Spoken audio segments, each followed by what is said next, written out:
nta zindi nyungu, nta bya 10 n'amaturo dutangisha, mbese nta zindi nyungu. Twebwe rwose ni ubutumwa bwiza twivugira gusa.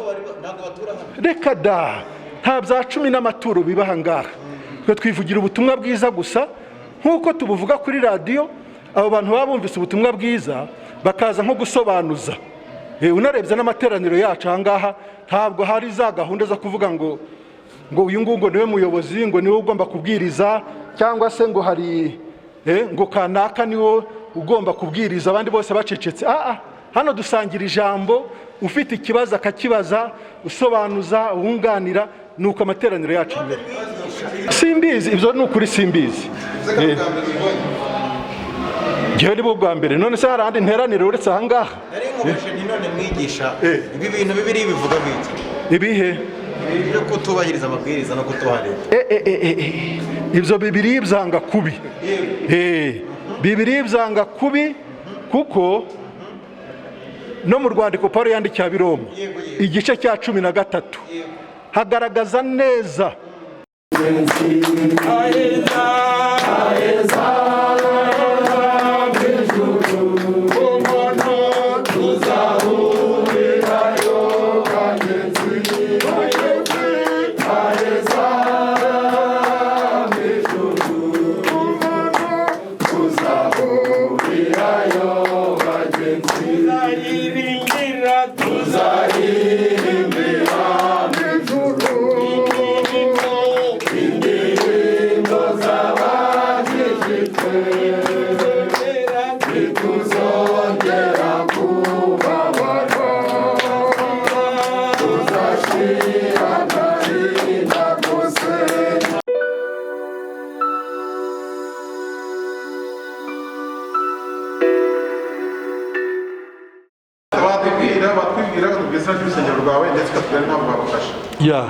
murakoze cyane. Ngiye nitwa Ngaramba Albert, abandi pasiteri w'iri torero rizwi ku izina rya Clairvoyance Heart of Christ Church. Mu Kinyarwanda ni itorero ryitwa umutima wa Kristo. Riherereye hano mu nyubako ya Ndamage muri etaje ya 2 umuryango wa 2. Ukuntu twafashwe rero, twari mu materaniro nkuko mubizi. Uyu ni umunsi wa Pasika. Ubundi tuzi gahunda dusanga ngo hangaha ntabwo tujya turenza rwose umubare w'abantu 30. Ariko none kuri Pasika nagiye kubona mbona abantu barisutse, ntaze naho baturutse. Kandi ibiramambo nuko baziye rimwe n'abayobozi nyine b'inzego z'ibanze ndetse na polisi. Muri make nicyo kintu kiduhurije ahangaha namwe nk'abanyamakuru. Bikaba bigaragara yuko amateraniro yacu asa naho arengeje umubare w'abantu, akaba atari byiza muri ibi bihe nyine bya corona.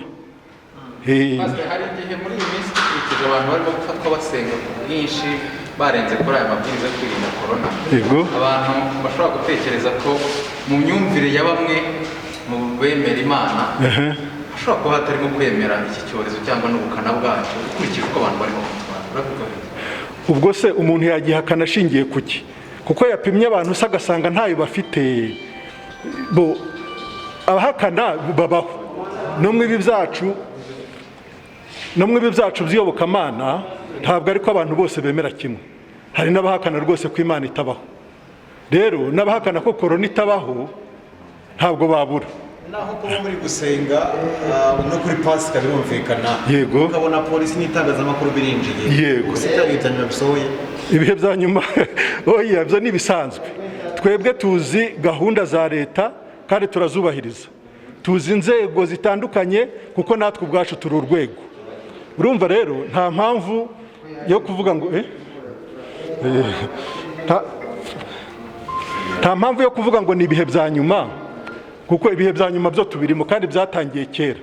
Ntabwo cyari cyo kibazo. Ahubwo iki kintu cyo kuvuga ngo hari abapfobya corona cyangwa se batayemera, mu by'ukuri twebwe ntabwo turimo. Ntiturimo umubare w'abantu batayemera, kandi n'amabwiriza ya leta yose turayemera. Ese ubundi ubwo ntibigoye kubwira umukristo ngo nasubire inyuma umubare wuzuye? Biragoye ariko si cyane kuko nkuko mubibona aha ngaha hari ukuntu urabona iyi koridoro ukuntu ingana. Hari n'igihe rwose twafata gahunda yo kubashyira intebe hanze nko muri koridoro nk'uku nguku, ariko nyine twubahiriza intera n'amabwiriza mbese ajyanye na covid. Ibyo rwose turabizi kandi turabikora. hari ibyanditswe by'urusengero igikorwa cyabo cyo gufunga insengero zitemewe. Yego, dukora mu buryo butemewe. Insengero zifite ibyangombwa dukora mu buryo buzwi n'ubuyobozi. yego rwose, ntabwo twe dukorera mu bwihisho. Dutanga n'ibiganiro kuri radiyo buri wa gatandatu saa 12 za mu gitondo kuri Hot FM, kwa gatandatu no ku cyumweru kuva saa 12 kugeza saa 2.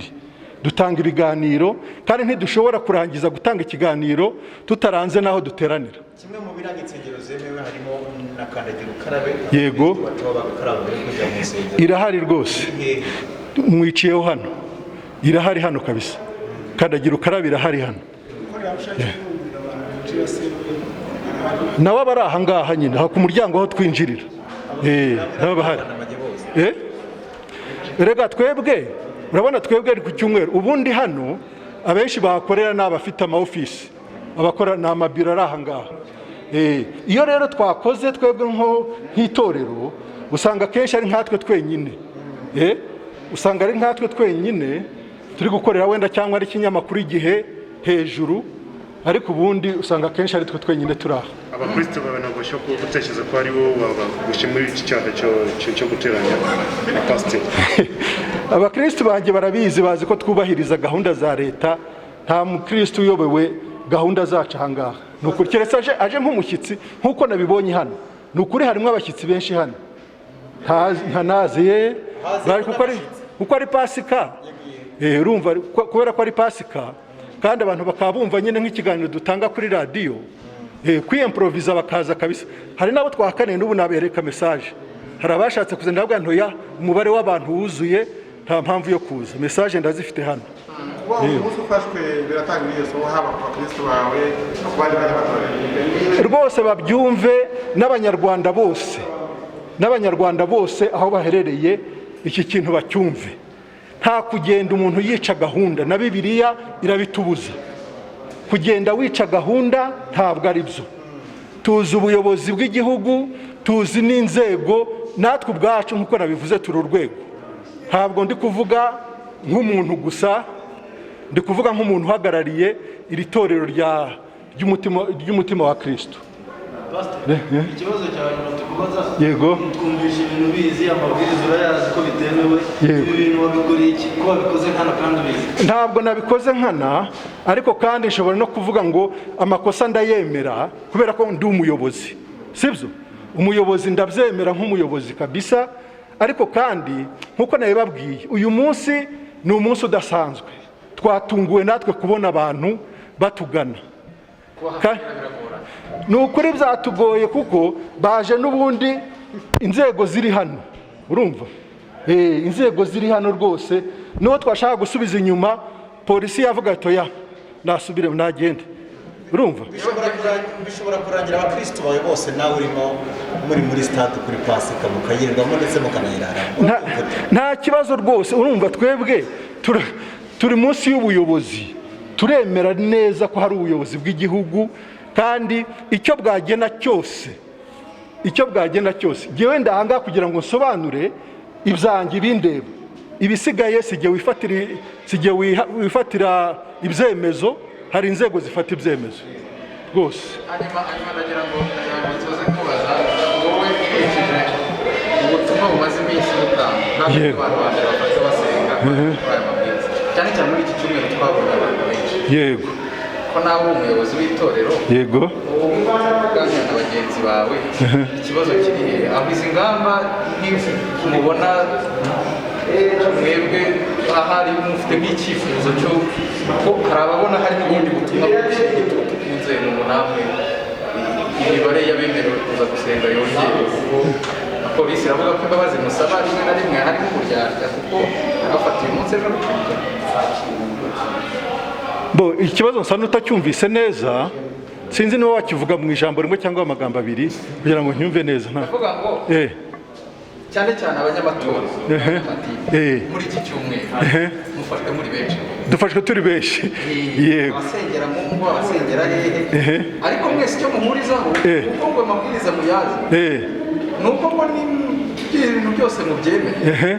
Polisi ikavuga ati bano bantu baratujyana, bo simbizi, bakaba babirengaho, simbizi, genda avuga ku giti cyanjye rwose, gihe nta nubwo nemera uruvunge cyangwa se gushyirwa hamwe n'abanyamatorero n'amadini atandukanye, ko twebwe dufite imyemerere yacu, dufite ukuntu dukorera ku mugaragaro, ntabwo dukorera mu bwihisho rwose. Nkuko nabibabwiye, n'ibiganiro dutanga kuri radiyo tubikora rwose byeruye rwose, nta zindi nyungu, nta bya cumi n'amaturo dutangisha, mbese nta zindi nyungu, twebwe rwose ni ubutumwa bwiza twivugira gusa. Reka da, nta bya cumi n'amaturo biba aha ngaha, twe twivugira ubutumwa bwiza gusa nk'uko tubuvuga kuri radiyo. Abo bantu baba bumvise ubutumwa bwiza bakaza nko gusobanuza, unarebye n'amateraniro yacu aha ngaha ntabwo hari za gahunda zo kuvuga ngo uyu nguyu ngo niwe muyobozi, ngo niwe ugomba kubwiriza, cyangwa se ngo hari ngo kanaka niwe ugomba kubwiriza abandi bose bacecetse. Hano dusangira ijambo, ufite ikibazo akakibaza, usobanuza, wunganira, nuko amateraniro yacu mbere. Simbizi, ibyo ni ukuri simbizi. Gihe ni bwo bwa mbere, none se hari ahandi nteraniro uretse aha ngaha? Nari nkomeje nti none mwigisha, ibi bintu bibiri bivuga biki? Ibihe? Byo kutubahiriza amabwiriza no kutuha leta. Ibyo bibiri byanga kubi. Bibiri byanga kubi, kuko no mu rwandiko Pawulo yandikiye Abiroma igice cya 13 hagaragaza neza yuko dukwiriye kubaha ubuyobozi, kuko nta buyobozi na bumwe bubaho butashyizweho n'Imana. Rero niba twubaha Imana, twubaha n'ubuyobozi n'inzego z'ubuyobozi zitandukanye. Icyo rwose nta muntu wakwitwaza Bibiliya ngo asuzugure ubuyobozi, wapi. Nitwa Ego Daniel. Ego. Hari duteranye turimo gusenga.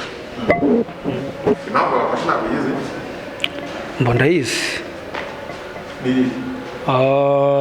Baravuga ko cyangwa se ni nako biri ko tutubahirije amabwiriza ya 30% yo guterana, ariko dufite abantu benshi, bona baje ni bake, ntago turi abantu 30 na bangahe cyangwa 40, turi abantu benshi barenga na 500. Usanzwe bajyaga he? Bo turasimburana, dusa n'abasimburana, uyu munsi hakaza aba, ejo hakaza abangaba, ejo hakaza abangaba, niko tubigenza. Ukurikije ibijyanye na social distance cyangwa se guhana intera, urabona hano uyu munsi umubare w'abashyiramo bahaye cyangwa? Twagerageje gushyiramo hagati intera, kuko intebe niba mwazibonye mwazifotoye ndabizi muri abanyamakuru, namwe muraza kubireba, hari harimo hagati y'intebe hari harimo umwanya n'undi. Ntabwo baturenganya, ibyo ari byose itegeko rya leta rivuga ko abantu bagomba guterana, ariko sinzi niba ari 30.